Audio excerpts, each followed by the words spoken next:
So just to start off with, obviously since Trump has been in office, there has been some struggles for people when it comes to immigrating into the U.S., being able to get their green cards, people that are trying to seek refuge.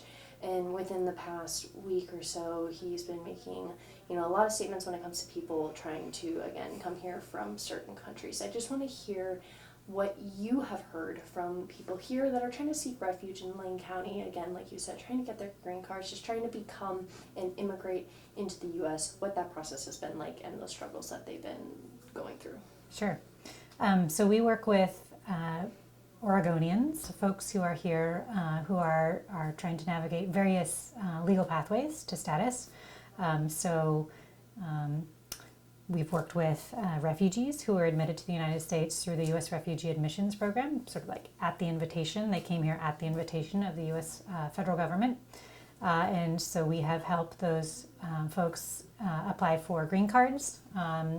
Many of those are still pending. And what we are understanding now from these recent announcements is the adjudication of those applications will be paused indefinitely. So that, we have that. We have I think currently we have we have several dozen applications in that category pending, and we'll, what we're telling our clients is that we're here. Your cases are still pending. We are your attorneys. We will represent you on those in those matters.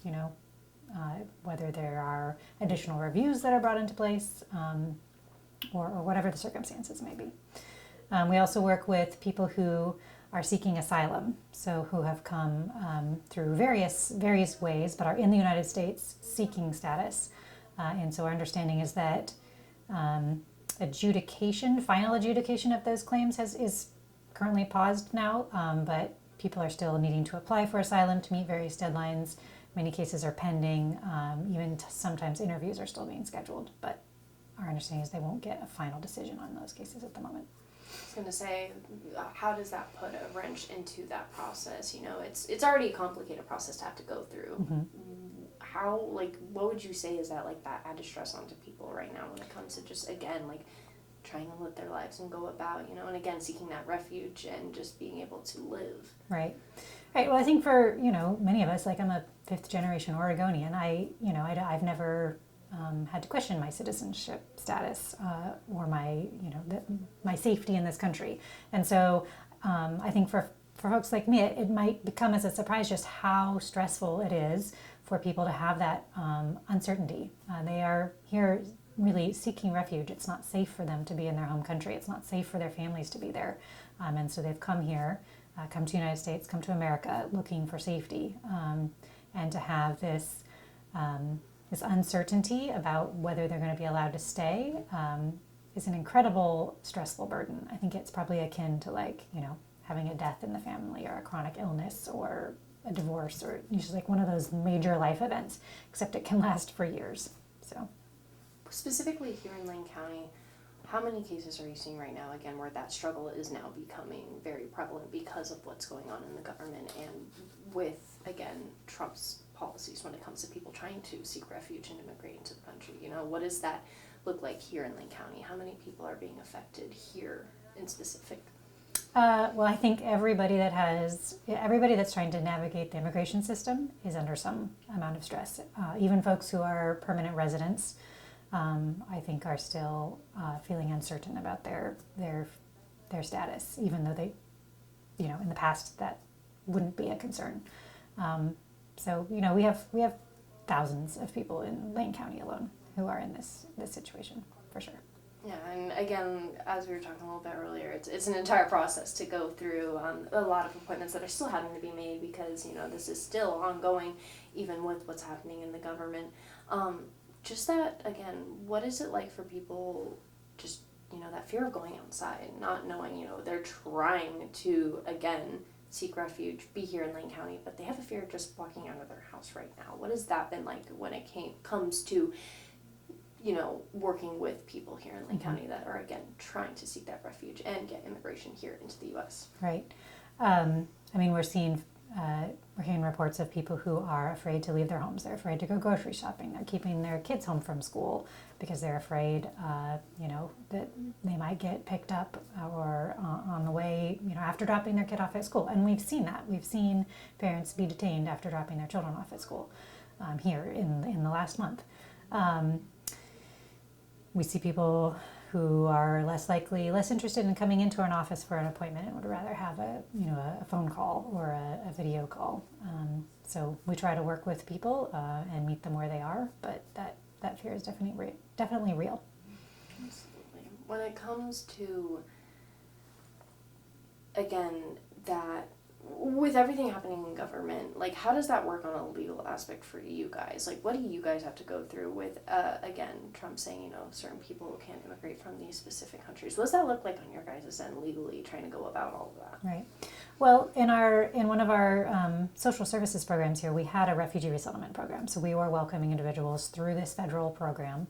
That basically stopped on January 20th. And that was really a heart of our program. We loved that work, and so we're kind of grieving that inability to be able to welcome people through this long-standing legal pathway to the United States.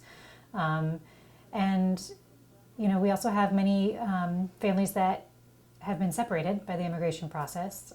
Sometimes those refugees who came weren't able to get all of their family out at the same time. So we have a number of families with minor children still in the home country that we had filed petitions for. Those petitions are basically on pause. I tell our clients that we still have hope for their case. We don't have hope that it's going to happen quickly, but we do think eventually these applications will be processed and approved. But it's just really hard to see those families separated. We also have Afghan families that we welcomed in 2021, where the husbands, the dads, were able to get out, and their family, wife and children, are still back in Afghanistan. And again, we have filed all of the petitions, all of the applications we can for those family reunifications, and they're just sitting there. Yeah.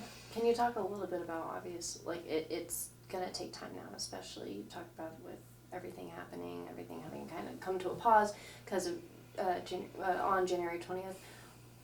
Is this something that you think you're gonna see not being able to be resolved, until the end of the Trump administration? Are you guys hoping for something before that time so that you can, get these processes going quicker, be able to get those programs back up and running again? What does that timeline look like? Is it just still kind of at a standstill at this point?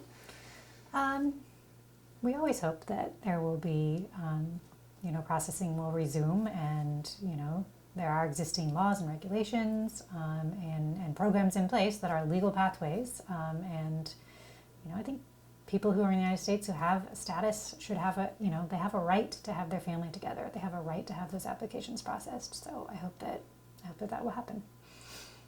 Well, I think those are all of the questions that I have. We kind of talked about it generally, but specifically, what does CCS, do to help? What are you guys here for? Your kind of main pitch to people who, again, are trying to, seek that refuge, but don't necessarily know where to start. What do you guys do in that process to help? Right. So within Catholic Community Services, the Refugee and Immigrant Services Program kind of has two main components. We have a Immigration Legal Services program, and then social services and employment services for people with various immigration statuses. So in our Immigration Legal Services program, we are the local provider for Equity Corps of Oregon, which is the state of Oregon's publicly funded immigration legal services program to provide support to Oregonians who are seeking status or have maybe have permanent status but would like to apply for citizenship, for example. So we work with that program. There's been a really high demand for those services. There are some capacity issues with not being able to provide everybody all the services now, but we are still able to help a lot of people. We provided legal services to over 500 individuals last year and filed over 500 different applications with immigration court or U.S. Citizenship and Immigration Services. So we provide that, and then We also have services, social services for different immigration statuses. And then also we recently received some funding from Lane County to help families who have been impacted by ICE detentions. Well, I think those are all the questions that I have. If there's anything else you want to add in particular about, again, just this past year as a whole, kind of a look back, people again trying to seek refuge, or what's going on with, again, Trump's policies when it comes to that immigration right now.